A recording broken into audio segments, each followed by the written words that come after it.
What if Ukraine isn't just holding the line but redefining the future of warfare? From battlefield-tested drone software not being exported to Taiwan, to NATO generals saying they should learn from Ukrainian tactic, not the other way around. While Ukrainian FPV units steer through Russian logistics in the Lyman sector, the Kremlin scrambles to shift strategy with cruise missile strikes from the sea. Big changes are happening on land, in the air and across ocean.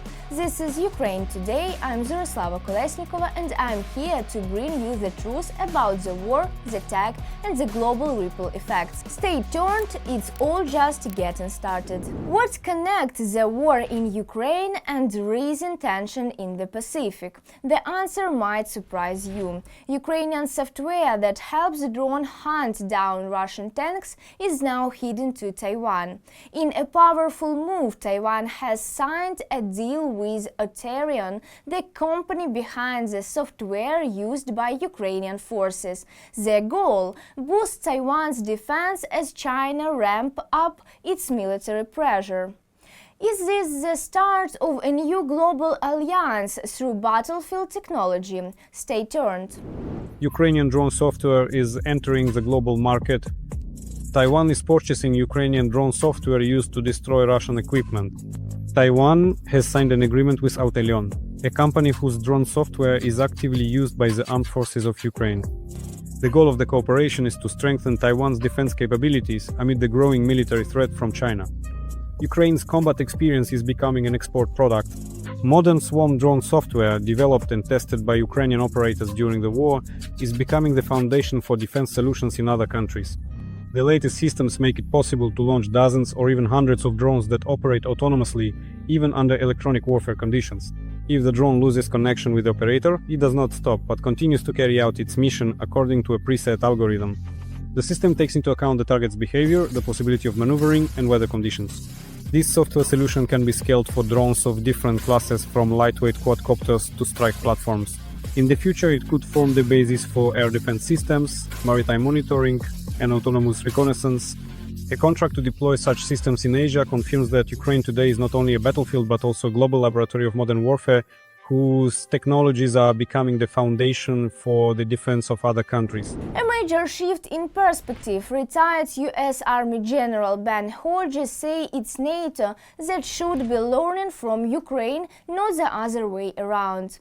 In an interview with Kyiv Post, the former US Army Europe commander praised Ukraine's military for outperforming many NATO forces. Fighting a full-scale war for over 3 years, Ukrainians' defense forces continue to impress the West with their resistance, rapid adaptation, and tech-savvy strategies. Is the alliance ready to admit that the future of warfare is beginning, writing in Ukraine?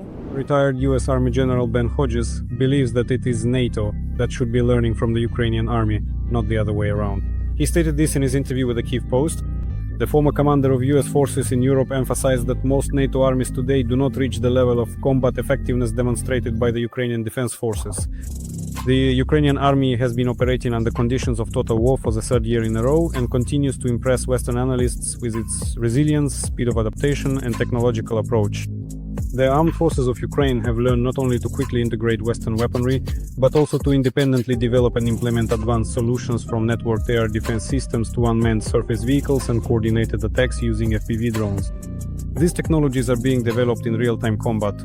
Unlike the staff doctrines of many NATO armies, which have not had experience fighting an adversary of equal strength, the approach of the Ukrainian command is based on decentralization, grassroots initiative, and digital coordination. That is why the Ukrainian model is considered one of the most combat-capable in the modern military environment. More and more Western experts are acknowledging that it is NATO that should be learning from Ukraine, not the other way around.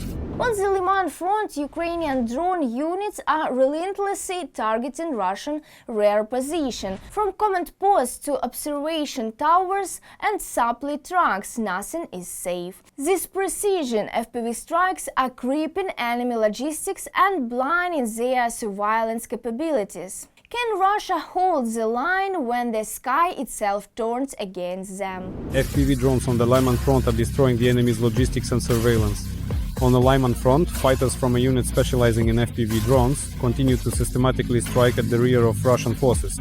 The main targets are the destruction of vehicles, command posts, equipment, and observation positions.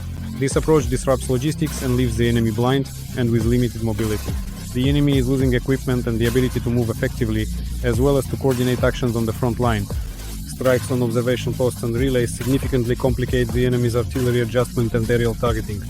The use of FPV drones makes it possible to deliver pinpoint strikes with minimal costs and high precision.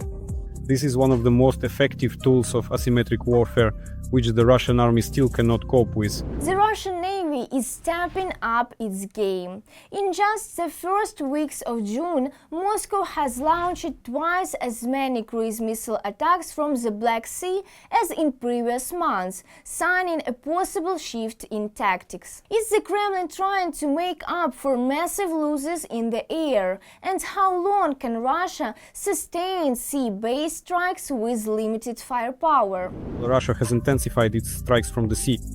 The fleet is operating more frequently than usual. Since the beginning of June, there have already been 2 massive cruise missile strikes from Black Sea Fleet ships. This is twice as much as usual. Previously, naval launch systems were used about once a month. Such increased activity may indicate a change in tactics. Most likely, Russia is trying to compensate for growing losses in aviation, including both aircraft and trained crews. At the same time, the capabilities of naval launches remain limited. The number of missiles on board each carrier is small, and preparing a launch requires time and concealment. Nevertheless, the increase in the share of naval strikes may be a sign that the Russian General Staff is looking for new ways to carry out attacks amid a shortage of other resources. This also complicates the work of Ukrainian intelligence and air defense, since strikes coming from the sea require separate monitoring and response. That's all for today. Tune in tomorrow for more news. That's all for today on Ukraine Today. If you want to keep the truth alive and the stories flowing, support independent Ukrainian journalism, become a channel sponsor, share this video and help us fight on the information front. Your support means more than ever. Subscribe, comment and stand with Ukraine, because every voice matters. See you soon.